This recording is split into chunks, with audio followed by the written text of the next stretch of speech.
Elshinta News and Talk.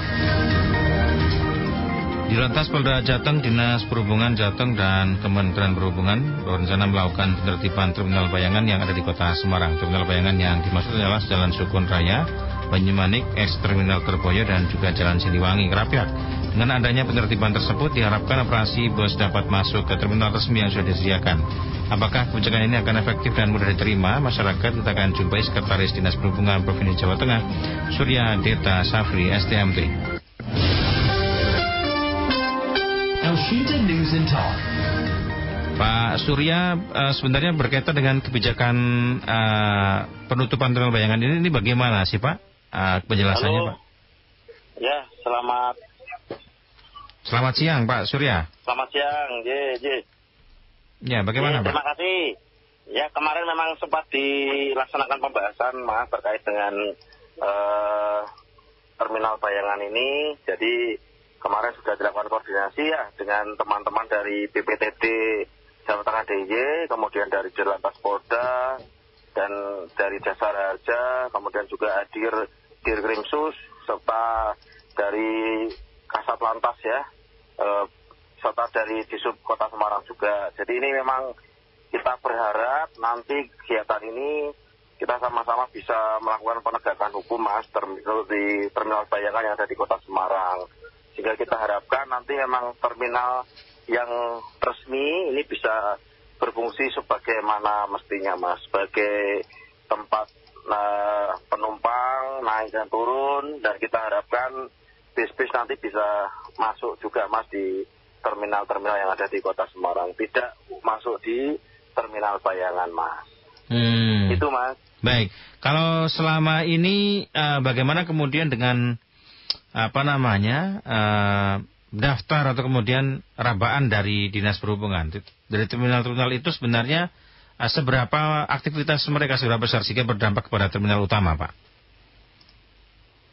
Ya, kita benar-benar mengharapkan ya Mas, nanti ini bisa membangkitkan lagi lah ya terminal sebagaimana mestinya, dan kita harapkan nanti tindakan ini, penegakan hukum ini bisa rutin, jadi tidak hanya hangat-hangat saya ayam saja seperti yang disampaikan Bapak Dirlantas. Nah, kita harapkan nanti kita semua bertugas sebagaimana mestinya ya, tidak lanjut apa yang kita lakukan. Nanti adanya tim gabungan ini kita harapkan bisa melakukan bagiannya masing-masing. Kemudian semuanya ini berkait nanti adanya juga tilang manual, tilang elektronik, ini kan kami juga akan dihubungkan pada dashboardnya Dirlantas. Kita harapkan masyarakat nanti sebagai pengguna juga bisa ikut tertib Mas, jadi turut mendukung, karena terminal bayangan ini kan ya namanya juga bayangan. Kita berharap keamanan, kemudian kenyamanan dari penumpang ini kan tidak bisa diandalkan kalau di terminal bayangan ya. Tapi kalau kita lihat misalnya kita masuk di terminal Mangkang, itu kan terminalnya sudah aman, nyaman, ada petugas resmi yang ada, dan kita harapkan nanti yang naik turun ya, penumpang-penumpang bis ini bisa memanfaatkan dengan baik. Ya itu Mas, kami harapkan sebenarnya kerjasama dari semua pihak sih. Tidak bisa kita kerja sendiri, tapi ini merupakan kerja bareng ya. Dari pengusaha-pengusaha otomotif juga kami harapkan nanti bisa mendukung ini, mengarahkan semua armadanya untuk bisa masuk di terminal-terminal resmi yang ada. Itu Mas. Apa sebenarnya kalau diamati kesulitan atau kemudian bandelnya para PO ini untuk kembali atau ditempatkan di satu tempat di terminal, tapi malah milih bertahan di terminal bayangan Pak? Apa sebenarnya kesulitannya Pak?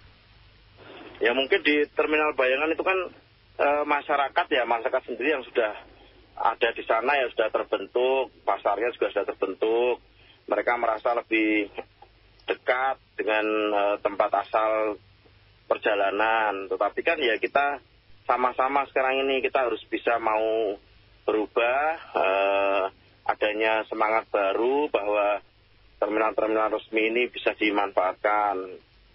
ya itu jadi budaya sih, kami harapkan itu jadi budaya dan semangat baru. Memang adanya dulu ya terminal di Terboyo yang sekarang menjadi terminal bayangan dan terminal barang, kemudian terminal di Sukun ya yang jadi terminal bayangan juga. Ini kan masyarakat sebenarnya sudah enak ya memakai di situ. Jadi mungkin kita sama-sama nanti sosialisasikan, tidak bisa ini berjalan sendiri, tertib sendiri, tapi juga harus ada kemauan dari penumpang juga, dari pengusaha juga, kemudian dari pengelola terminal juga sama-sama. Ini kerja bareng Mas, kita sama-sama nanti terkait dengan terminal bayangan ini, sebisa mungkin ya kita maksimalkan terminal-terminal resmi yang ada. Mengingat masalah keamanan dan keselamatan juga, dan kita harapkan nanti bisa ada kontribusi ya yang masuk ke pemerintah. Mungkin seperti itu Mas. Baik. Upaya-upaya yang dilakukan tadi sempat kita berbincang juga dengan Dirlantas, kabarnya juga akan melakukan upaya sebelum ditindak tegas juga ada upaya edukasi dulu ke para PO ini. Begitu Pak? Atau gimana Pak? Ya, pasti kami nanti akan sama-sama, kita akan lakukan sosialisasi masyarakat. Kita harapkan informasi ini juga tersampaikan ya. Jadi tidak serta-merta langsung kita larang. Makanya tadi yang saya harapkan adalah adanya perubahan kultur dari masyarakat. Masyarakat semakin maju, masyarakat semakin mau, dan saya harap nih kultur nanti menggunakan terminal-terminal yang resmi. Ini butuh effort lah, karena selama ini mungkin sudah nyaman ya dengan situasi kondisi yang ada, tapi harus berubah. Nah, tadi yang disampaikan juga akan sama-sama melakukan sosialisasi baik itu ke perusahaan, ke masyarakat. Kita juga akan himbauan-himbauan nanti maksimalkan dengan medsos-medsos yang ada. Ini harapan kami bisa jadi kanal-kanal informasi terkait bagaimana kita bisa tidak lagi memanfaatkan terminal bayangan, tapi lebih ke terminal resmi yang ada yang dikelola oleh pemerintah. Gitu Mas. Baik, jadi prosesnya panjang nih Pak, tidak bisa cepat ya, tidak bisa 1 bulan 2 bulan, tapi mungkin barangkali roadmap-nya panjang ini Pak Deta. Ya, yang pertama tentu kita berharap ya ada sosialisasi, kemudian pasti nanti akan ada penegakan hukum juga. Kemudian ini sama-sama kita akan bina terus, jadi kita tidak bisa hanya semangatnya di awal-awal saja. Kemarin sudah sangat baik, karena hasil koordinasi yang ada dengan para stakeholder ini kan sudah terbangun, sudah ada komitmen yang dari instansi ini melakukan ini, instansi itu melakukan itu, nanti kan kemarin sudah terbagi semuanya ya. Nah ini kita harapkan nanti semangat ini tidak sekedar awal saja yang hangat, kemudian ke belakangnya menjadi dingin, tapi kita harapkan ini bisa terus semangatnya berjalan terus dengan baik gitu loh Mas. Karena sekali lagi nanti saya juga berharap dengan kita memanfaatkan terminal yang ada ini, yang mendapatkan keuntungan banyak kan tetap dari masyarakat. Karena masyarakat bisa lebih terlayani dengan baik, jadwal dengan baik, kemudian tahu informasi kedatangan, keberangkatan, terus masyarakat bisa mendapatkan info-info lainnya.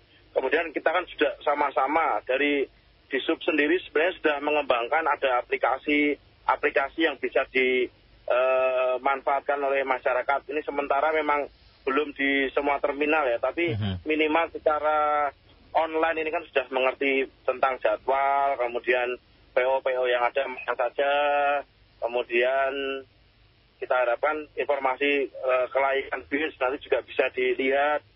Nanti masyarakat sendirilah yang banyak mendapatkan manfaat dan fasilitas-fasilitas yang ada di terminal-terminal yang resmi, Mas.